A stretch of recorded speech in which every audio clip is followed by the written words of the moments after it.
नमस्कार आम लाइफस्टाइल को आपण मानक स्वागत करुछि। आपणक सहित आज मु पोई पत्रर केतोटी नुआ रेसिपी शेयर करिनेबी। पोई शाग तो आम समस्तक बाड़ी बगीचारे अति सहजरे मिल जाय थाए। एबे तो मार्केट रे मध्य बहुत कौलिया छन छनिया पोई लटा मिलुछि। एही पोई पत्र रे आपण पिठो बा बरा अति सहजरे बनै खाई परिबे। एबे चलंतु रेसिपी टुकु स्टार्ट करिबा। एही पोई पत्र रे आमे आज 3 प्रकारर रेसिपी बनेबा। एबे देखंतु एठी मु 10 रु 12टी पोई पत्र को भलो भाबे धोई सफा करी नेइची। एही पोई पत्र रे आमे एबे फास्ट पिठो बरा बनेबा।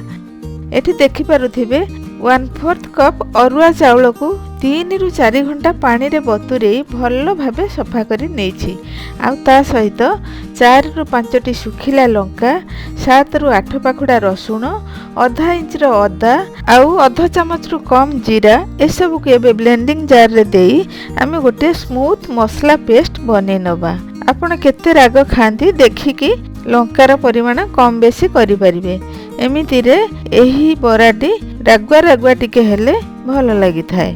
एबे एही मसला पेस्ट को साइड रे रखिबा एवं आउ गोटे पिठौर प्रिपरेशन करिबा।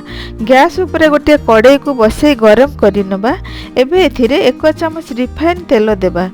तेल आमर गरम हे जिबा परे एथिरे किछि जीरा को फुटै नबा एवं ता सहित एथिरे दबा किछि कटा पियाज। पियाज को जरिबा को देबा किछि सेकंड पई। एठी देखंतु पियाज जरी आसिलानी। एबे एथिरे दबा हमें गोटे चमच छेचा हेथिबा अदा रसुण याकू किछि सेकंड पई याकू टिके जारिबा।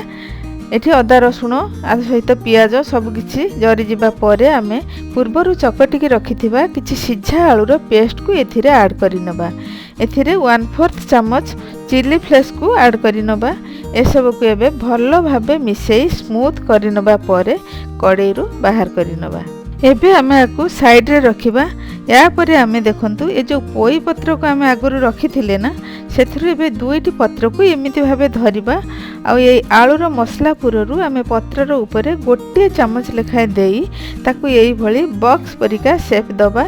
एठी देखंतु मु जेमती पोई पत्र को 4 कोणिया भाबे भांगुची ठीक सेही परि भाबे भांगी ताकू साइड रे रखिबा। तो एठी देखंतु मु नेछि गोटिए बाउल रे 3 चमच बेसन, स्वाद अनुसार लूण आ 1/4 चमच चिली फ्लेक्स को दबा। तो याकू एबे कोन करबा आमे 3-4 चमच पानी दे भलो भाबे ए सब को मिसेई गोटे बैटर रेडी करि नबा।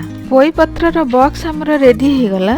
आउ गोटे बेसन रे बैटर मध्ये रेडी हे गला। एपटे आमे गोटे फ्राई पैन को गैस ऊपर बसे गरम करि नबा एवं एथिरे देई दबा गोटे चमच तेल। तेल आमर गरम हे जिबा परे ए जो बॉक्स को आमे तळ ऊपर करिकरी बुडे नबा एथिरे एवं एहा को फ्राई पैन रे गोटी गोटी करी रखिबा। आपन को पैन रे जेतिकी धरिबो सेतिकी बॉक्स को देई 2-3 मिनिट जाए गोटे साइड परफेक्ट भाबे फ्राई करिबा। जेमिति कि पत्र सिझिबा संगे संगे भीतर आडू मध्य बांफ पसी परिबो। या परे आमे पोई पत्र रो आउ गोटे रेसिपी रो प्रिपरेशन करि नबा। एठी देखंतु मु किछि छोट छोट भाबे कटा होइथबा पोई पत्र को नेइछि। एबे एथिरे गोटिए मीडियम साइज रो आलू को मु एम्ति चुन चुन भाबे काटिगिरी ऐड करि नउछि। ता सहित गोटिए बड़ साइज रो पियाज एवं 2 रु 3टी कंचा लंका को चुन चुन करी काटिकी एथिरे देई दबा।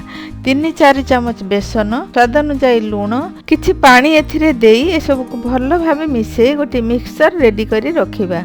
याकू आमे 4 रु 5 मिनिट पई रेस्ट पई रखिबा।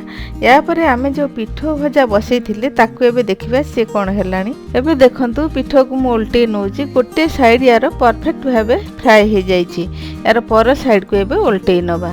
किछि तेल को चारि पाखरे बुलेई बुलेई दे दबा। एबे याकू 2 रु 3 मिनिट जाय फ्राई हेबा पई छाडिबा। एबे देखंतु 2 रु 3 मिनिट पर पिठो हमर 2 साइड परफेक्ट भाबे फ्राई हे गलानी। एबे याकू पैन रु बाहर करी नेबा। तो या पर नेक्स्ट रेसिपी को जिबा। एठी आमे जो पूर्वर पोई पत्र रो मिक्सचर रेडी करी रखिथिले एबे ताकू एबे पैन गरम करी पूर्व परी गोटिए गोटिए पिठोर शेप दबा। जेतिके आपन पैन रे जीवो सेतिके पिठो आपन पैन रे दे ताकू पूर्व परी किछि समय पई गोटे साइड को फ्राए करने को छाड़िबा। एबे 2 ରୁ 3 मिनिट परे देखंतु पिठोर तळ साइड परफेक्ट भाबे फ्राए हो गलानी। एबे यार आउ गोटे साइड को उल्टेई नबा एवं 1 चमच तेल को मध्य मझिरे मझिरे पिठोर चारि पाखरे बुलेई नबा। एबे आउ 2-3 मिनिट परे पिठो हमर बिल्कुल रेडी हो गलानी। याकू एबे पैन रु बाहर करी नबा। एबे लास्ट रेसिपी हमर हैला गोटा पोई पत्रर पिठो। पूर्वर आमे जो अरुआ चाउलर मसला बैटर बने रखी थिले एबे से मसला बैटर को बुड़े गोटा पोई पत्रर पिठो आमे बनेबा। एबे देखंतु पोई पत्र को गोटिए गोटिए मु सही बैटर रे बुड़े गरम पैन रे गोटी गोटी करी दे दोछि। एबे ए सब को गोटे साइड भलो भाबे फ्राई करी नबा। एठी देखंतु पोई पत्र हमर फ्राई हो गलानी। जेहेतु यही पत्रटी बहुत पतला अछि तेणु खूब शीघ्र ये सब फ्राई हो गला। एबे याकू पैन रु बाहर करी नबा साइड रे रखिबा। एठी पोई पत्रर 3 भेराइटी रेसिपी आपन सहित शेयर करी नेली। पखाळ सहित यही सब रेसिपी बहुत टेस्टी रहिबो। आपण निश्चय यही सब को थरे ट्राई करंतु, देखिबे निश्चय समस्त को बहुत पसंद आसीबो। जदि आपण सब रेसिपी को बने न पारिबे तेबे फास्ट 2टी रेसिपी मध्यरु जे कोनसी गोटे बने खांतु, निश्चय भलो लागिबो। जदि आपनको मोर भिडियोटी भलो लागि थाए तेबे गोटे लाइक आ चैनल रे जदि नुआ थांती गोटे सब्सक्राइब करि देबे। भिडियोटी शेष पर्यंत देखिथिबारु धन्यवाद। पुणी आसीबी गोटे नुआ रेसिपी को नै से पर्यंत रहूची। जय जगन्नाथ।